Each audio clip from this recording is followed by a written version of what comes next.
Welcome back with another banger. It's the React Files. Hope you're having a good night. Let's get straight to it. Breaking news after the arrest of Sean Diddy Combs in New York City. We just learned what charges he is now facing. Eyewitness News reporter Irene Cruz is here with details that are just coming in. Irene. Yeah, Leslie, new information just into our newsroom within the past 20 minutes. We've now learned Sean Diddy Combs has been charged with 3 counts. Those charges dealing with racketeering conspiracy, sex trafficking by force, and transportation to engage in prostitution.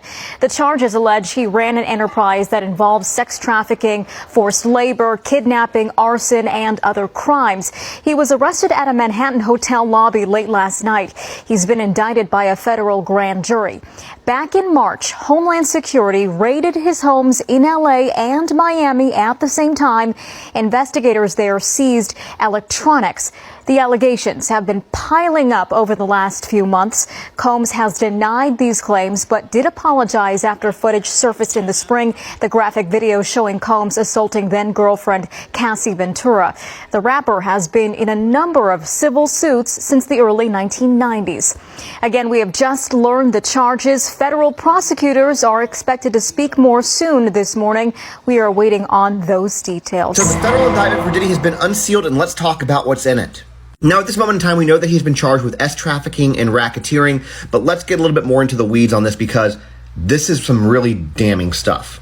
I mean, even the first line of this indictment reads that for decades, the defendant abused, threatened, coerced women and others around him to fulfill desires, protect his reputation, and conceal his conduct.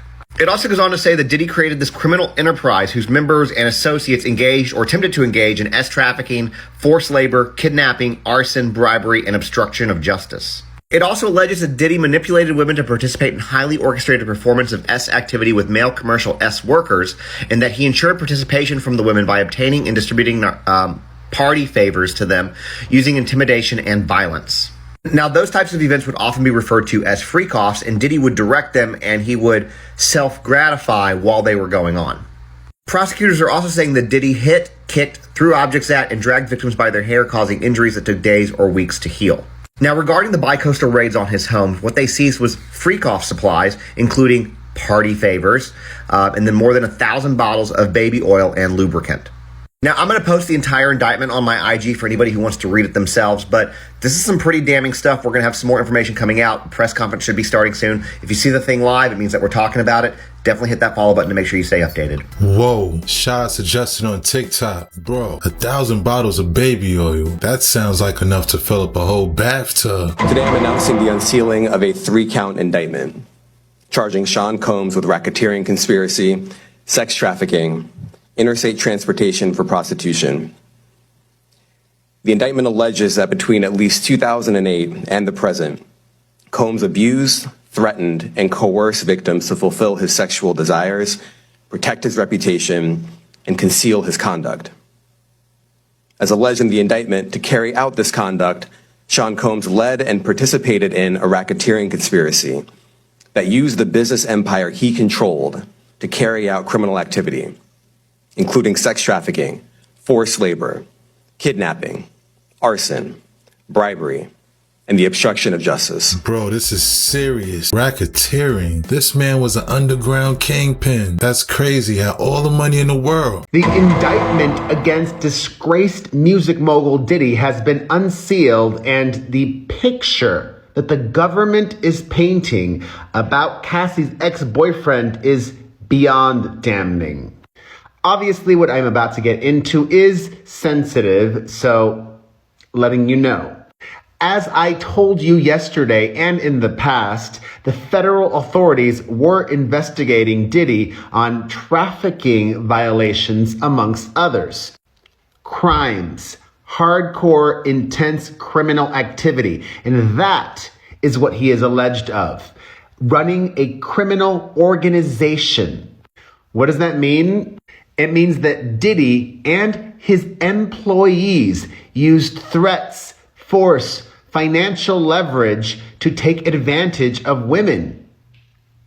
And so many other charges, including gun offenses, narcotics. This is explosive stuff. Let's get into it all. But before I get into it, I want to just take a moment to send my deepest healing to all of Diddy's victims. And I don't have to say alleged. We know there are victims like Cassie. In addition to trafficking, Diddy has also been charged with racketeering, kidnapping, and more. I also expect that some of his employees will be facing charges as well, because the government has laid out how his entire staff helped support him in his criminal activities. According to the federal government, Diddy, quote, engaged in a persistent and pervasive pattern of abuse toward women and other individuals, including physical violence, in order to fulfill his SE to the X-UAL desires, protect his reputation, and conceal his conduct, according to the indictment. It really goes into detail on everything that he did, including these freak-offs, which were often days-long, drugged-up S to the E to the X parties. Diddy and his associates would wield their power and prestige to intimidate, threaten, and lure women into his orbit, often under the pretense of a romantic relationship, the indictment says. It says he then would use force, threats, and coercion to get the women to engage with male S workers in the freak-offs. Elaborate and produced S to the E to the X performances that Diddy arranged, directed, would engage in pleasuring activities, and often recorded. There is so much evidence, both physical evidence and, I am certain, women that have spoken on the record to the authorities that are prepared to testify against him. Diddy would often arrange to fly the women in and ensured their participation by procuring and providing DRUG to the S, controlling their careers, leveraging his financial support, and using intimidation and violence, according to the indictment. His employees facilitated these freak-off parties by arranging travel, booking hotel rooms where they would take place, and stocking those rooms with supplies including DRUGS, baby oil, lubricants, extra linens, and lighting, scheduling the delivery of IV fluids, and then cleaning the rooms afterwards. As I also previously told you, Diddy's homes in Miami and Los Angeles were raided previously. Earlier this year, law enforcement seized narcotics, more than 1,000 bottles of baby oil and lubricant, and they even found illegal weapons. 3 AR-15s with defaced serial numbers were possessed, taken in by the government. And I did say narcotics. And this man had minor children living with him. The indictment portrays Diddy as violent, a man who choked and shoved people, hit and kicked victims, and sometimes dragged them by their hair, causing injuries that often took days or weeks to heal. His employees and associates sometimes witnessed his violence and kept victims from leaving or tracked down those who tried, the indictment says. The recordings that I told you about, the indictment claims that Diddy kept videos of his victims engaging in these acts and used the recordings as collateral to ensure the women's continued obedience and silence. He also exerted control over victims by promising career opportunities, providing and threatening to withhold financial support, dictating how they looked, monitoring their health records, and controlling where they lived, according to the indictment. And it gets even worse. Just within the last year alone, the federal authorities claim that Diddy engaged in a hardcore attempt to cover up his criminal behavior. The indictment says that Diddy and his associates pressured victims and witnesses to stay silent, offering bribes and supplying false narratives of what happened, the indictment says. All of this was happening behind the facade of Diddy, the businessman. Yeah, Diddy, the godfather, more like it. As you would imagine, based on the severity of all of these charges, Diddy is facing decades behind bars. His lawyer is maintaining his innocence and outside of court this morning, shockingly says he will make the case on why Diddy should be released on bail. No. What are your thoughts on everything that I just shared? Let me know in the comments. Shout out to Perez Hilton for going in depth covering this indictment. Bro, some of the things we're hearing is off the chain. One thing I do agree with him, it sounds like Diddy was the godfather. Sean Combs' indictment is unsealed this morning. It's only 14 pages long, which is not that long when you consider some of the civil lawsuits were, 30, 40, 50, 60, 100 pages in length that were filed against him with great detail. Typically, a civil lawsuit needs to be in greater detail if you want to allege specific things that would allow you to recover things like punitive damages. So it's not surprising that this indictment is not as specified. None of the victims are identified within this indictment. That's not required by the confrontation clause. And that will come later. Sean Combs will know who the victims are, and he'll be able to confront them in court. I suspect that there are co-conspirators that have been cooperating witnesses because there is only one defendant named in this case, and it's Sean Combs and all of his aliases: Puff Daddy, P. Diddy, Diddy, PD, and Love. And the very first sentence of count one just got me. For decades, Sean Combs, and then listing his AKAs, the defendant abused, threatened, and coerced women and others around him to fulfill his sexual desires, protect his reputation, and conceal his conduct. To do so, Combs relied upon employees, resources, and influence of his multiple faceted businesses in his empire that he led and controlled, creating a criminal enterprise whose members and associates engaged in and attempted to engage in, among other crimes, sex trafficking, forced labor, kidnapping, arson, bribery, and obstruction of justice. The enterprise is defined within this indictment, and then he has to only try to commit 2 acts, under federal law for the government to be able to prove those 2 acts in order to be able to get a conviction on this. And what is telling to me is that there's a long list of crimes that were made up the racketeering charge, because, racketeering itself is a criminal conspiracy. And so there's crimes that must have been committed within that conspiracy. Many of them are listed in here are federal crimes, like tampering with witnesses, crimes relating to forced labor, relating to sex trafficking, relating to the transportation for inducement into sexual prostitution or illegal sexual activities, and then distribution of narcotics. But what was really interesting to me is that it also alleged violations of California law for kidnapping, arson, and bribery. So that tells me that at least some, if not many or all, of the complaining witnesses are from California and probably were transported to New York at some point. The government, if they prove these allegations, will be able to seize property, and there it is, down with the empire. It's very interesting for a couple of reasons. One, I think that I believed, and many people here believed that a grand jury had been impaneled for some time, maybe as early as when Cassie complaint was filed last year. I think right around this time last year, October, November, I think maybe in October of last year it was filed. And then it kind of started off a whole slew of other complaints that were filed after that.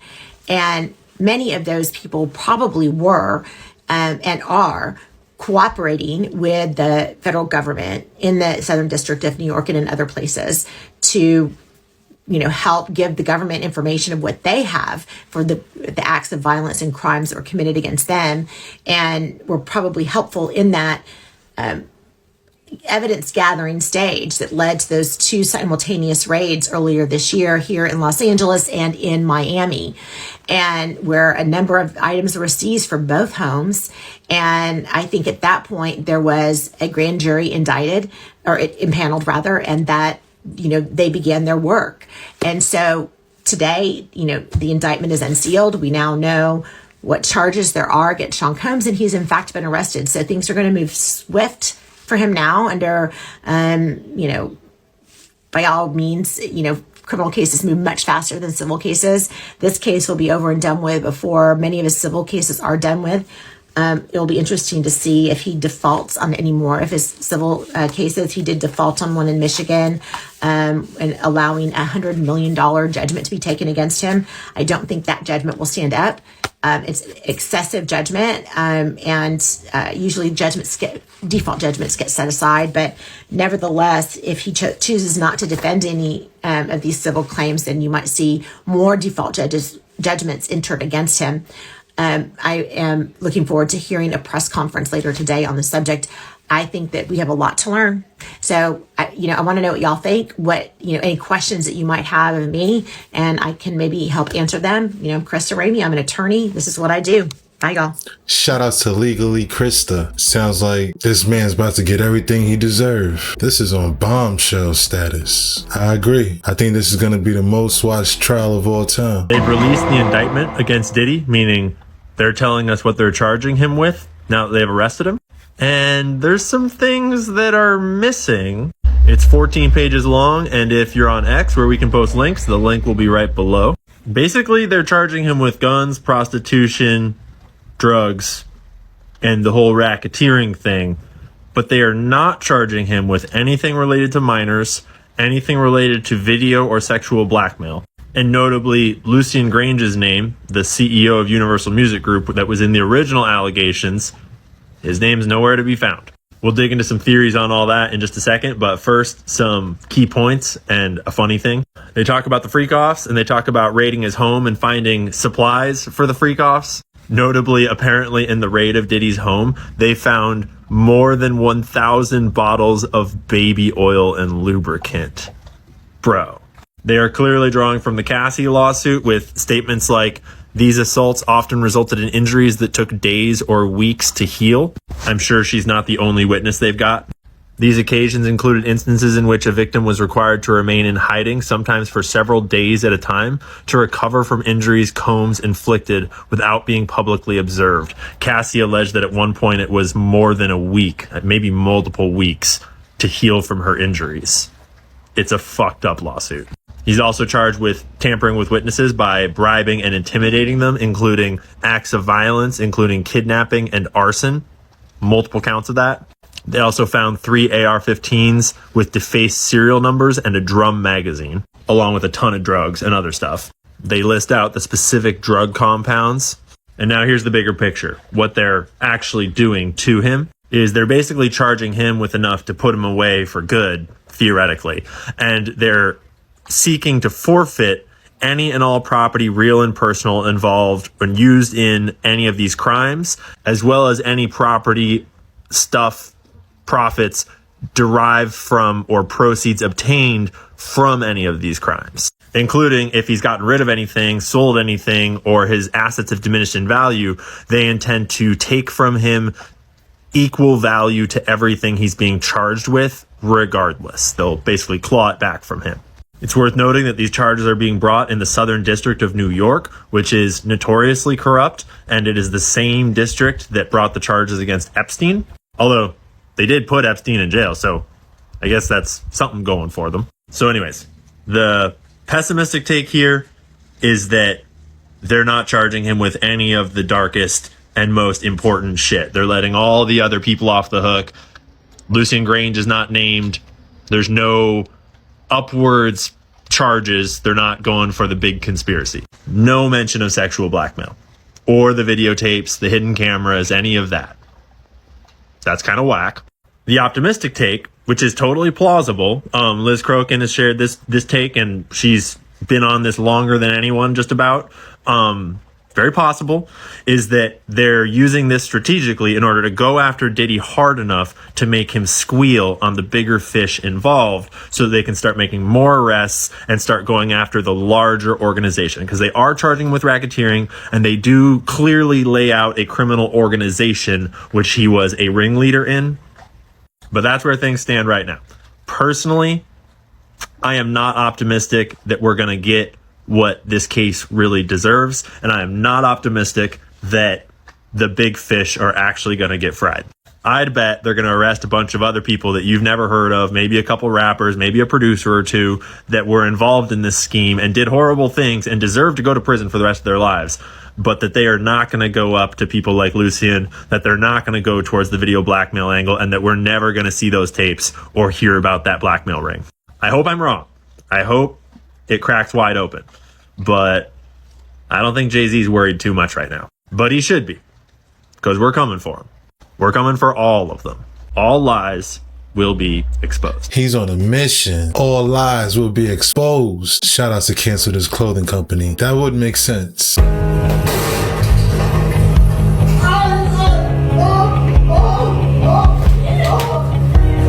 Major breaking news, guys. This is something out of a sci-fi movie. 8 people unalive, 3,000 injured as pagers explode simultaneously around the country of Lebanon.